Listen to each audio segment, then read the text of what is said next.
ladies and gentlemen, welcome to another episode of the Humble Climb podcast. Continue to like, comment, share, rate, subscribe if I haven't mentioned that. It's how we grow.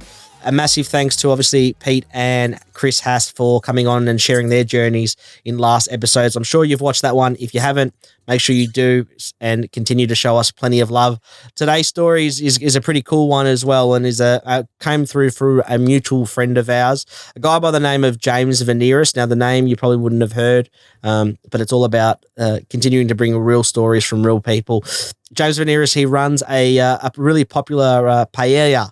Is that correct? How I say it? Paella. Right. He runs a very popular paella for those people that aren't anglicised like a lot of us. They might say paella, but an awesome business called One Man, One Pan. And we'll make sure we'll put all the links in the bio and everything as well so you can follow. But One Man, One Pan, he does... he can host your next event, but he's got an incredible story. And that was one of the main reasons that I wanted to bring him on. James... One Man, One Pan. Welcome to the Humble Climb. Thank you. Thanks for having me. Mate, I hope you're, is that microphone sitting all good for you? Oh, I think so. Yeah, you're right. Yeah, done. I don't want you, we're all about comfort on this one. It's a bit awkward, but yeah, I get it. Mate, we're all about comfort on this one. Okay, great. Mate, so obviously I know we're talking off air before we started. So I got your details through a mutual friend of ours, Nick and Nectaria Dimos, who are doing amazing things with Stop Messing With Me. And bringing plenty of awareness to MS, and obviously Nick's struggles were so documented a couple of years back, and I remember seeing it firsthand with a lot of us and what they've done. So they're continuing to bring great awareness to us, and I bumped into them actually at a restaurant down the road last week, and they were like, Dim, we've got the perfect guy for you. It's this guy called James. Have you heard of his One Man, One Pan? And I'm like, guys, I've seen you guys put it out there, but I haven't quite seen exactly what it is. Cut long story short, I've read a bit of the bio, and you're fucking inspiring, and I seriously mean that. And you are a seriously one of a kind. So to give you guys a bit of an understanding, and we'll go into it, but James has always been, he was the risotto man once upon a time back in the 80s. So is that correct? Well, an Italian chef back in the day. Italian risotto chef was my thing. Risotto was his thing. Mm-hmm. So big in the hospitality in the 80s, 90s. I would say, has a huge motor vehicle accident in 2002, I believe it was. 2003, I was on a Vespa, got hit by a four-wheel drive. Yeah, incredible. Ends up in an intensive care, in an induced coma. Couple of weeks. Now, by this stage, you've already started to develop MS, or is that? So at this stage, they thought that I had MS, but the lesions in my brain had gotten smaller. But the day of the accident, the day after, I was meant to be going to get another test done. Incredible. But then the accident took over. Then the accident takes place. As if that doesn't, that's not something that can really, that really hits you for 10 or hits you for 6, as we say in the cricket winning world. You then get hit with renal cancer twice. Beat that. Twice. Well, like I said, my doctors, it's information. It goes in one ear, goes out the other ear. I keep going. I mean, the minute you stop, like I say to people, is the minute that you give in.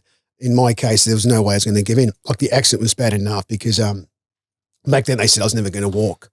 I was never going to talk. They said to the wife, he'll be a vegetable. I had an 8-month-old baby. There was no way in hell I wasn't going to walk.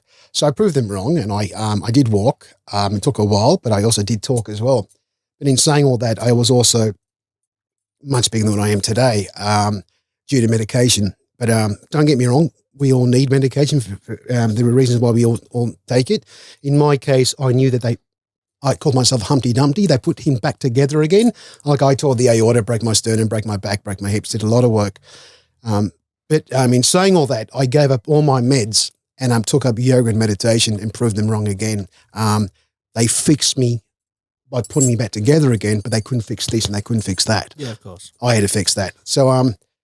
So you beat that. You beat that, and you beat cancer twice, renal cancer, and now obviously you've got your next thing, which we know you're going to beat. Totally. Right? We know you're going to absolutely fucking crash it and literally crush it, which is the MS journey that you're on. Now, again, I came across you, and it's funny because you probably wouldn't have met Nick and Neck if it wasn't for MS being part of your life. No. Probably, because obviously they're such big advocates for it, and the work that they're doing and the awareness that they've created is amazing. But now you're off to Mexico for HSCT treatment. which is something which isn't offered here in Australia at the moment. But it's very big in Russia, in Mexico. And you're off to there in May? At the end of May. At the end of May, you're off there. Yeah. So by then, this episode will have well and truly aired. So we're hoping to obviously continue to bring awareness. One of the things that grabbed me straight away about you and speaking with you on the phone the other day, which I was like, this guy's perfect for the pod, is basically mainly centered around the fact that you're like, man, I don't really care if this guy, if I do get, or if we do get money on the GoFundMe or not from this, I couldn't give a shit. It's more about, look, if I'm happy to sort of tell my story, and just bring a bit more awareness to things. What I like to do in this thing is, this is our way of saying thank you back to you, because your strength and your energy and your infectious smile is really, really hard for us. I guess here at the pod, not to take notice of. Because there's people like you that are out there in this real world right now that we're all dealing with, and you are the real goats. And I continue to say that, and I will continue to shine a light on that throughout this whole podcast. So, man, I can't thank you enough for coming on and being brave enough to help us shine a light on things and share your journey. Thank you. Thanks for having me. No, mate, mate, don't worry. Okay. Don't stress, mate. The tears are normal. I keep on bringing out the tears from people, but I think that, I don't know. I'm becoming a natural at this thing, I guess. So I guess I want to get into, obviously the car crash. You got an 8-month-old. Mm-hmm. And then when does MS become a part of your life? So MS wasn't a part of my life. I knew that I may have had MS, or not may have had, there's a good chance there was going to be MS. But for me at that stage, there was, I had to walk, and I had to talk, and I had to keep moving. For a long time, I was in a wheelchair. I was also on crutches. How long were you in a wheelchair for? Oh, months, 4 months. And is this after the accident? So after the accident, I was actually laying on a flat bed for 6 months on a bed, only because I'd broken my hips as well. So they couldn't lift me up or do anything with me. So for 6 months, I was laying in a bed. The only thing I could move was my thumb, which I used to use to press morphine into me. That was basically it. So for 6 months, I had to lay flat, and then I had to learn how to walk, which was a lot of physio and stuff. But at this stage, I was still in hospital. So I didn't get out of hospital till a good 10, 11 months after. And then after that, there was rehab for many years. So you've done 10, 11 months straight in hospital? Laying in a bed, flat. So laying in a bed flat. So you could imagine, Back then, was there a Ready Steady Cook on? No, Big Brother was on, okay. And it was when Reggie won Big Brother. Was that Hot Dogs edition?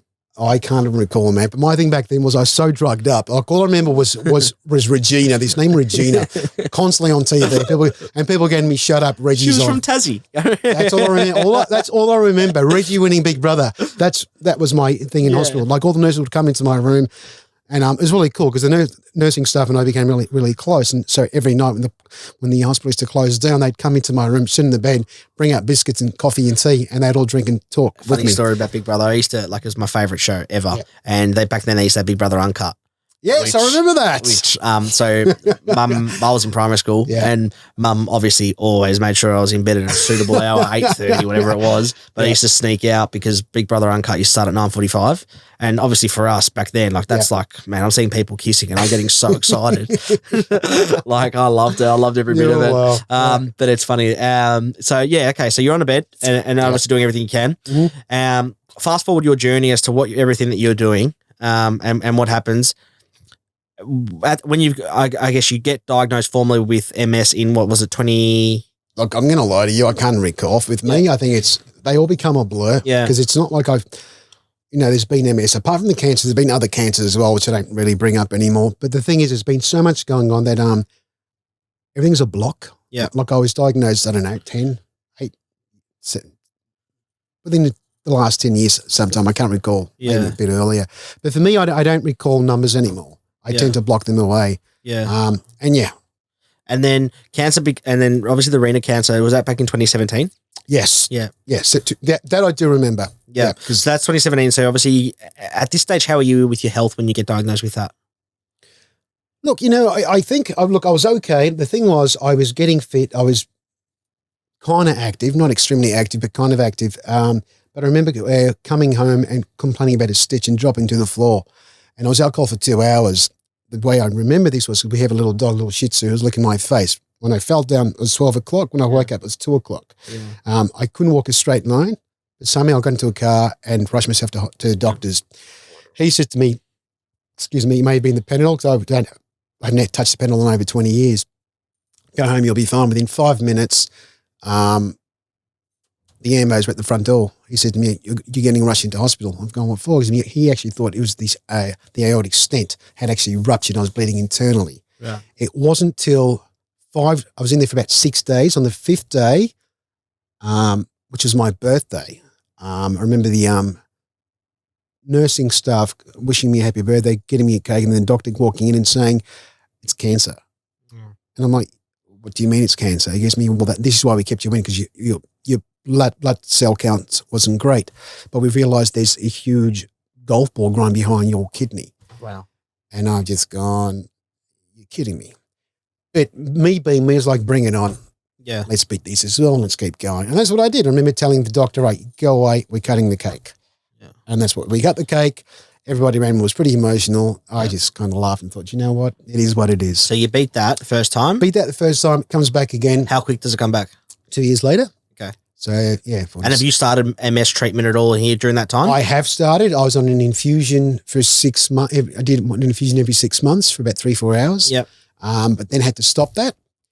And I was self-injecting for a good couple of years. And I hated that because it kept on reminding me of my MS as well. And I didn't really want that. And then just last year, there was a new drug out, which was in tablet form, which I take 5 days in 1 month and five tablets a month for 2 months. And then I stopped for a whole year. Wow. And that's what I'm up to now. But now I'm meant to be starting this week, actually, to be back on them again. But because we're off to Mexico, they don't want that in my system. Okay. So I guess you've got all that happening. It comes back 2 years later. Mm-hmm. Are you undergoing chemo and everything and all that like that again? Or? No, it's all good. At this stage, they've just gone. The thing was, although it was there, it wasn't huge. So they managed to get that out pretty quick. And it's grown in the same spot and everything? Other side, other kidney. So both kidneys. Wow. Both kidneys. And why is it attacking the kidneys? Well, they don't really know. The whole thing was, these things just happen, like they said, tell me with MS and everything else. Things like this just happen. It wasn't like that I wasn't fit or that I was unhealthy. Yeah. It could be trauma. It could be lots of different things. Does the cancer, and maybe it's a dumb question, but I'll ask it because I asked a lot of dumb questions. Does the cancer trigger the MS? Well, no, they said there's got nothing to do with it. Right.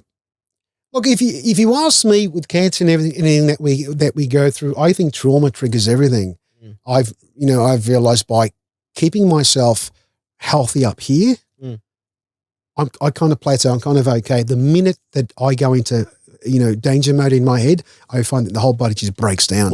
What do you do to keep healthy up here? Mine's meditation. Yeah. I meditate quite a bit. And it sounds weird when people say meditation, what do you do? I don't sit in a circle and chant.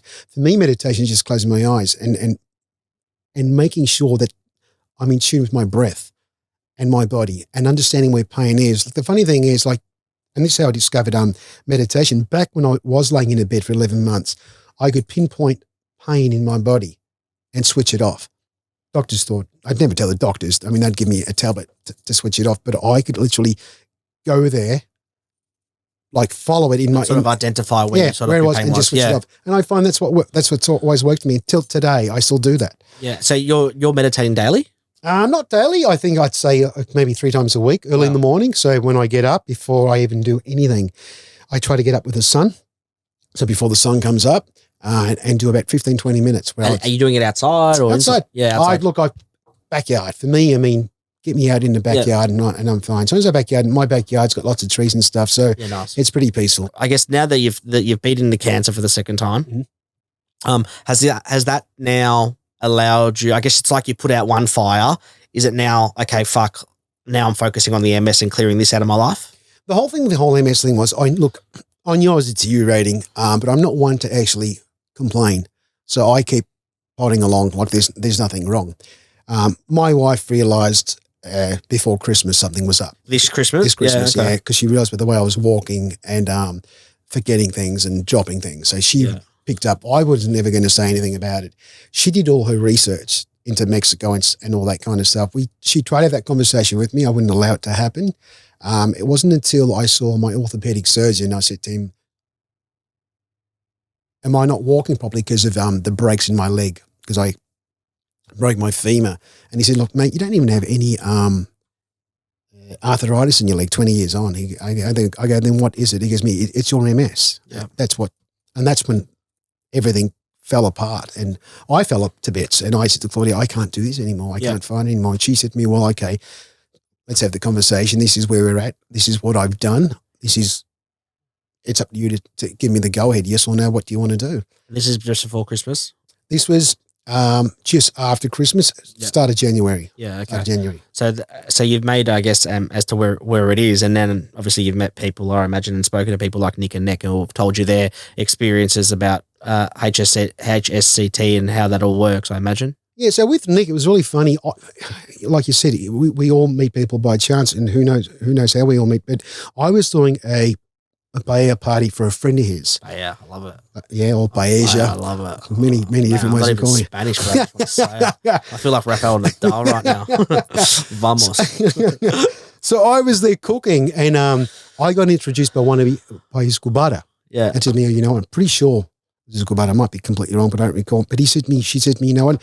This is Nick. This is what he's gone through. And I remember at the end of cooking, going out there, it was around COVID too, you know, hugging him and crying and going, oh my God, look at you. And that's how it all started. Yep. Shit. Mate, don't stress. So he planted the seed in my head. It wasn't talked about, although I went home and told my wife straight away. Yeah. Guess what happened? Look who I met. But he was always in the back of my mind. But I never would bring him forward because I was never going to go and get this thing done. Yeah. In my. It's sort of like, I feel like it's sort of what I'm hearing to a degree. And tell me if I'm wrong. Is that you're obviously clearly the strength of the family in the rock. No. Really? That's my wife. Yeah, incredible. Trust me. There you go. It's not me. Taking that back, I guess, but from your inner or from you've had your guard up, obviously, and you're obviously trying to I guess put on more of a facade that everything's going to be okay. Yeah. And it wasn't until your wife sort of intervened and said, "Nah, we're getting this done." And obviously, you've allowed yourself to then crumble, which is because you're like, "Okay, someone's now looking after me." Yeah, totally. HSCT. Am I saying it right? Yeah. Yeah, great. Can you tell us a little bit about? I know a lot about it because obviously through Nick's journey, but there's a lot of people out there that don't. And I want you to describe. I want you to explain exactly what it is, and I want you to explain the effect that it can possibly have. Well, you know, again, I don't go into things too much. My wife is great at all that, so she's the one who researched all that kind of stuff. I think for me, in my head, all I know is that I'm going there to get something amazingly done to my body, blah, blah, blah. I know there's a lot of chemo happening and all that kind of stuff. And eventually, and there's an 85% chance that it works. And that's the part that I love. I'll be honest. It's that 85%. And I think that's what I'm focused on. I never see negative. I always see positive. And that's what my wife and all my family and all my friends know of me. James never sits there complaining or worrying about what's going to happen or how it's going to happen. Yeah. In my head, this is what's going to happen. I'm going to come out of this. I'm going to be fine. I'm going to come back to Melbourne. And back to cooking paellas. All that in December. Yeah. You know, but I know that's what's going to happen. So even with my accident and the cancer, did I know exactly where they were? No. I don't want to know. I think for me, it's mind over matter. So the less I know, the quicker I recover. Yep. And the same thing with what's happening at the moment. I know bits of it, but I think I also get really extremely emotional talking about that side of my life, where I'm at the moment. So all I say to myself is, I'm going to Mexico. It's going to be a party. I know it's not going to be a party. It's going to be that Bora Bora. It's going to be a party, and I'm coming back, and I'm going to be fine in December. So how long are you going for? So we're going to be there for a month, but I want to say month. Apparently, I'm locked up in a room. For a month. I don't get to go outside or do anything. Right. So for 1 month, you're going to be hospital? So no, the hospital is across the road. So the way it works is they don't want to keep us in the actual hospital because we may contract infections. Okay. So because our immune system is compromised, so they're putting us in a hotel, but with all other people just like myself. Oh, wow. but we can't interact. Okay. We walk out our own rooms. So effectively, it sounds like it's almost like hotel quarantine. More or less. Yeah. And then I think, I might be completely wrong, but I think we can go on the rooftop. Okay. And there's a rooftop, so we could actually sit out there and get some sun and what have you. And then the way it works is that we have our own designated driver who picks us up daily, takes us into hospital, we get our treatment, and then we get rushed back there again. So it's like a medi hotel. More or less. Yeah, incredible. So at least I get to go out on the street. Well, I don't get out on the street, but at least I have that little bit of interaction. Mate, So every time I stay at a hotel, I love going straight for the room service. Oh, man, Don't I've got straight to club sandwich and a sticky date pudding to wash it down. yeah, let's see what happens. So I don't know what's going to happen with food either, but apparently we get three meals a day. Which So is is your wife in the same room as you? Yes. Okay. Yeah. So it's going to be good. Okay, so you two are sort of confined to each other for that time. Yeah. No interactions with everyone else, pretty much, other than your driver and the hospital staff. That's right. So she's more or less there. She's my carer. That's why she's there. Yeah. Okay. So and they recommend that you take someone over with They you. do. Yeah. Yeah. Yeah, they do. And you stay there for a month. Obviously, there's a huge costing associated with it. Yeah. I mean, that's and I love the GoFundMe page that obviously your daughter's created for you, which I know she surprised you by doing. She's an incredible person, by the way, your daughter. And I've actually got something that you're not going to know this, but me and your daughter spoke earlier today, You're kidding me. and she sent me a little something, and I said to her, "Is it all right if I call her Nick?" Yeah. So she goes, "Who is Dad? Someone who is confident, captivating, and chaotic in the best possible way. He's also really good at complaining when I do something wrong. But overall, Dad is a whole lot of fun, always ready to make someone laugh, cook something great, and say yes to absolutely anything you ask." Yeah. It was pretty like I found it like wow, like when I read it, sorry, I was like, oh, that's freaking amazing. Obviously we're all going to say a good thing about our parents. But at the same time, I think you don't probably give yourself enough credit as to what a true hero you really are, buddy. So continue to know that. And mate, if you've got to cry, laugh on this show, we accept it all. So don't stress. I've got to start bringing tissues with me, Brayden. Oh God, that's why we got glasses today. I got to start bringing tissue with me. But I know that obviously your daughter Nick, she I don't know her personally, obviously, but I know that she created this GoFundMe page and surprised you with it. Just a quick one, and I've always wanted to ask this as a Greek, as a fellow Greek, which is we've always got a bit of pride. Yeah. Was there a bit of pride in like not doing that, in you not wanting her to do that? I think for me, like I've always said, me on social media is all about what I do. Yeah, it's one man, one pan. It's all about smiles and positive energy and and looking after people. That's what I do. That's what I enjoy doing. That's my medicine, like I say to people, considering after what I've been through. This for me was extremely hard. Her putting something out there was like, we actually had a huge fight. Yeah. That night, I had her in tears. She had to leave the room, and she couldn't understand why. And without getting too emotional, she left the room, and my wife said to me, from 8 months old, all she knows of her dad is being in hospital. And that's what she knew me as. I ended up being her carer in the end. When I say her carer, Claudia had to work full time. I was the one that brought up Nick. And there were many times where, I take her to school and I couldn't be there to pick her up because I was getting another operation done. I was back on crutches because although I came in hospital, I had to go in a few more extra times to get stuff done to my leg. So Nicola saw a lot of pain. Well, she didn't see the pain, but Nicola, my daughter's not like an old soul. She understood it. Understands everything. Even to this day, she gets me. We don't talk much. We don't talk about what's going on. And I think with what she did, what my wife made me understand was this is her way of saying thank you or 100%. giving back. But it took a long time for me to understand that. And till this day, I don't really talk about it. So this is bloody hard. I think that as humans, we're the first ones to put on a brave face a lot of the times, and we put on this incredible facade, which is just like, what the fuck, man? Why are we doing that when people actually want to help us? And I don't know as well. I guess sometimes I can say it as well. Sometimes as a Greek, I can be bloody stubborn. Yeah, we all are. I can be bloody stubborn, mate. So it's like, chicken or lamb, Hito. So no, I want the chicken. So I think realistically, and reading what your daughter put out there. Again, I don't want to keep on talking about your daughter because I can see how it makes you upset. But reading about what your daughter put out there, I was like, "Fuck, what a girl!" Like that is amazing because it's so much strength and character, and it goes to show what an amazing job you and your wife have done of obviously raising her because a lot of kids wouldn't think like that. So kudos to you guys for starters, and she's clearly obviously well matured above her years, totally. for sure. So 80 grand, I think, is what the target is. Is that correct? There's 100 all up, but 80 grand is what's going to is a procedure.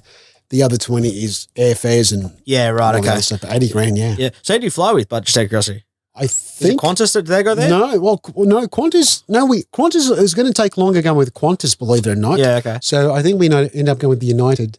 Yeah, nice. United was quicker. You go on the business route at least. No, on the way back I have to. Yeah. On the way up, no. We're being humble. On the way up, I'm okay. I don't need it on the way up. On the way back, but Claudia, my wife, doesn't want to go come back with me business, so she's going to sit back. Well, she's going to sit in the economy. And I said to her, no, you're not. You're staying up with me. She's like, no. So she's doing the whole thing with her. Well, I'm trying to convince her that, no, you're coming up with me. And she's feeling really guilty with the whole GoFundMe thing that, I reckon, all right. So I reckon we've got to call Claude's. Yeah, I think you have to. I'll give Claude's a call. She doesn't listen to me. No. By the time, I'll call Claude's and we'll get this sorted because there's no chance that she's obviously such a rock and she's going to be back in the back in the cattle class. That's what I tell her. Anyway. No. We'll be putting her. We'll make sure that we put her business at the top, mate. So that's awesome. So I guess realistically speaking, are you finding at the moment, because I'm starting to see that I guess more people are starting to come out touch wood with this whole MS. And awareness is starting to grow, which is great. Yourself in particular at the moment, is it the lesions or is it the walk, or where is it affecting you most? I don't know if you could tell if my neck's still red or if it's starting to puff up. Normally this gets extremely red, so I guess you could draw a line that goes all the way down my leg. So all this side of my body is extremely hot. You can't see it, but if I'm in the car, let's say I'm driving, this side of the car will fog up. Right. Glasses will fog up. Really? Yeah. So I can't. So my thermostat doesn't work properly. So that was initially what it was, and then the tingling of my fingers. Wow. That as well, which is like a pins and needles sensation. Yeah. And also, see, I've also had the accident. So don't forget, the other thing is when they put me back together again, they didn't fix my hands. So my hands are have all been smashed. They've healed, but they've all healed jagged and crooked. They wanted to re-smash them and put me back together, and I wouldn't allow it. So for many years, I was saying that. That's why I have pins and needles because of that. But then it was proven it wasn't. Yeah. It also is because the smashed up hands, but also the MS. But then the leg. I'm okay standing. I'm fine to stand for half an hour. I'm all good. But walking distances, I can't do. The leg just caves in and gives in. And is that always, or at the moment, I should say? Always, but I was good at covering it up. But. You get to a stage where you're like, you can't, because now more so, also my balance is affected. Yeah. Okay. And so is my sight. That's when I get extremely fatigued. If I get really fatigued, it'll. So are you having to do naps throughout the day or anything like that? Yeah, so I do that at around 3 o'clock. You know what's so funny? Just talking about naps throughout the day. So I love a nap, right? Like everyone knows, like I love sleep. I love sleep. And a mate of mine who's also Italian Greek once goes, "Oh, Dim, you know why we like napping so much?" I'm like, "Oh, no, why, man?" And he goes, "It's because of our Mediterranean blood. That's what they do over there." And I'm like, "Mate, I don't know where you pulled this shit stack from." Right? I know, I just like a nap. Yeah. So I love it. Yeah. So I a 20-minute nap's good for anybody. It is, isn't it? It's good for the soul. I've always said that. Just a refresher. Totally. So as to where it is. So you're flying over at the end of the May. You'll be there on a month. You'll be there. How long are you actually doing treatment for in that month? Like, is it like a week either side that you're in Mexico? As in, are you just taking a break or? No. So as soon as we get there, it's straight bang on. Pretty much. Yeah. I think the first day they give us a day just to adjust. Yeah. But again, we can't go out because with COVID and what have you, we can't catch anything. So they give us a day to adjust, and then it's game on. Game on straight away. How's the GoFundMe currently looking at? Look, I don't really look at it. I'm not going to lie to you. I don't even know what we're up to. Yeah, I love that. Nicola says to me, who is this? And, you know, she'll throw a random name. And it's funny how even my primary school friends who I've not seen in decades, and I don't know how they found me, contribute. So I don't know where we're at the moment. I'm not going to lie to you. It's one thing that I call it Nicola's baby. For me, it's all too much. You know, even as it grows, I guess, and Nicola says to me, "Oh, Dad, you know, guess what? So-and-so's put in," or "Dad, you know, you're up to here at the moment." I can't do that side. Yeah. I'm the joker. I'm the funny guy. I'm the guy that'll make you laugh. That's who I am. But, you know, accepting, it's hard. Yeah, it's for sure. bloody hard. It's hard to sit back. Oh, look, I'm humble. Don't get me wrong. I mean, it's amazing. But it's every time, you know, Nicola will come up to me, you know, after working to me, "Oh, Dad, guess what? You know, like she won't give me figures that I don't want to know about them. She'll ask me, do you know so-and-so?" And there are so many people out there that I don't even know that are you know, contributing. But I think what's beautiful about this is, like Nicola said, you know, there's a tribe out there that's going to love you, that knows you for who you really are. And, you know, if they're going to help, let it be. And if they're not, that's okay. And I listen to her quite a bit. You know, here's me having to direct her, but she's directing me at the moment, and she's telling me it's okay. So sometimes it's nice to get that arm put around us. Yeah. And we have to. Because I know what you mean by, like, you know, you're that funny one and the one that always makes everyone laugh. I've actually been in that position a lot where, you know, I'm meant to be the one that making people laugh, but I'm like, I just feel so shit. Yeah. I think at that stage is where you know that it's okay for someone to put their arm around you. And I think that's where you're at right now, realistically. There's a couple of mates of mine that got in contact with me prior to the start of this starting, and a few of us sort of are getting together to what we can. So, mate, we're going to put $1,000 towards towards you, and there's a few of us there. So, mate, we'll make sure that gets put on the GoFundMe for you guys, and it's not a way. We're not one of those giveaway show guys. I don't expect money to be flying out of here left, right, and center. But mate, if there's people that we can help, why not? There's some incredible businesses that I'm aligned with that are just really, really, really, really generous. So mate, we're going to put $1,000 towards it. Plus, I'm selling a property today, so why not? So we're selling a property today, mate. So might as well let's pay it forward. So yeah, mate. There's a few of us that'll put $1,000 towards that, and get behind you, mate. And we're so on you. We can't wait to hear you back. I actually can't wait for December, January, whenever it's going to be, to have you back on. And I'm probably get you down to do like a one man, one pan payout for us. But you know that's where I excel. Yeah, you know, like I'm again eternally grateful and humbled for what you guys are doing for me. Like today for me was coming here and just putting out a word and telling people about my MS. This wasn't meant to happen. You've caught me off guard, and I've cried many tears, and I'm trying really hard to keep them back now. I'm trying to be a bit more professional. They're starting to call me the Greek Eddie Maguire off camera. Bloody hell, this is insane. but the thing is, payers is my thing, and I mean, I'd love to come back in, you know, December, January, when things are up and running, and go to you guys. Okay, you know what? I'm doing this for you now. I'm okay. Well, we've my cousins and my auntie and uncle, they have got a great seafood store in. I don't know if you ever go to South Melbourne Market. Apta Seafood. Is one of our family. So next time that you come down, when you're going to cook for us, we're making sure that we're putting Apta Seafood in there. Done. And Done. We'll make sure that we've got some beautiful prawns and mussels and everything happening. But we're going to finish off with the humble three. And that's something that we always do. So there are 3 questions that we ask every single guest. Mm-hmm. And we sort of change up the order whenever we can. But if you weren't doing and being the paella man that we are at the moment, and you had to choose another industry, hypothetically, or you could choose another industry, what would you be doing and why? It involves kids or adults or something that in the disability sector. Okay. I think for me,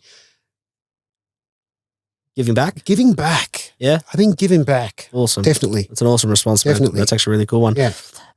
Outside of your family, could be in your family as well, because I know this one, so I always change up this question a little bit. But is there anyone in particular that inspires you? My mum. Yeah. So my mum, My mum has MS and also dementia at the moment.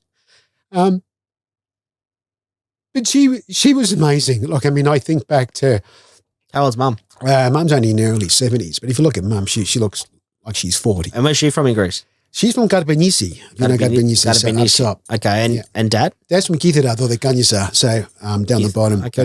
But mum is pretty amazing. Mum never complains, just like I. I mean, we smile, we carry on, and we move forward. But in saying that, I get a lot of inspiration from her. But Claudia, my wife, is just as amazing.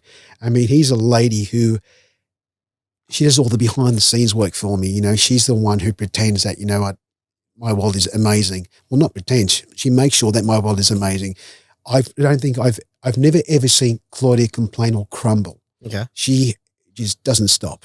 I love that. Doesn't stop. I love that. Yeah, she's pretty amazing. Last one out of the humble three is if you could have anything on a billboard, or you had your own billboard on a main road, it's pretty high traffic, by the way. Yeah. What would it say and why? Easy.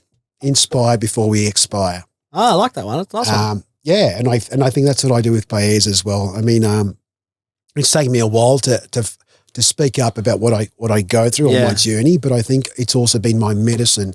The way I give back by cooking, I guess, but in saying that, it's also my way of saying that, well, you being the doctor said you'll never be able to do this, but I can, and I'm still needed in this world. So, mate, absolutely, you're needed, and your inspiration is needed, and your gratitude is really needed. And I, from on behalf of myself and so many else out there, and viewers and people that are listening, watching, and continuing to authenticate, thank you for being so raw and open today. And I really, really mean that, because it wasn't my intention to make guests cry, but I keep on bloody doing it. Mate, you're, and I can look you in the eye and tell you when I say this, you're a seriously amazing person. You've got a heart of gold, clearly, and I've seen your Instagram, and you can sort of get a bit of an understanding from someone from what they put out and the energy that they've got. Your energy is infectious. Your smile is incredible. You're an amazing, amazing person, but more importantly, your story. Thank you for sharing it and being so open about it, because this is what this is about. It's the humble climb, and it's, you know, zero to hero, but it's also you type of people like yourself, James, for us are the real goats of this world. So we're shining a light on local heroes, and I can't thank you for telling your story and allowing me to be part of your journey. Oh, look, I've got no words. Like I said to you, I think, you know, I didn't know what I was coming into today. I got to admit, I came in here raw, thinking, what are we going to talk about? But I can't thank you enough for all that you've done for me and given me a platform, to be honest. And like I said, for me, MS is a silent killer, if you ask me. Nobody knows about it, or nobody, because you can't really pick it, especially if we're just standing up. If you look, people who see me today don't think of anything of me. They think that I'm just a bill of health, but little do they know that internally that everything's a bit jagged. Just a quick one to finish up on. You're having to go, Nick went to Russia. Mm-hmm. You're going to Mexico. Yeah. Why is this particular treatment not offered in Australia? Well, this is the whole thing. So there is, this treatment is here in Australia, and it has been going on about 12, 13 years. But the thing is, for me to get that done, I've literally got to be in a wheelchair or half dead.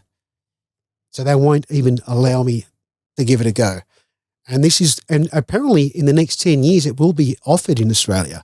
No. It will be offered.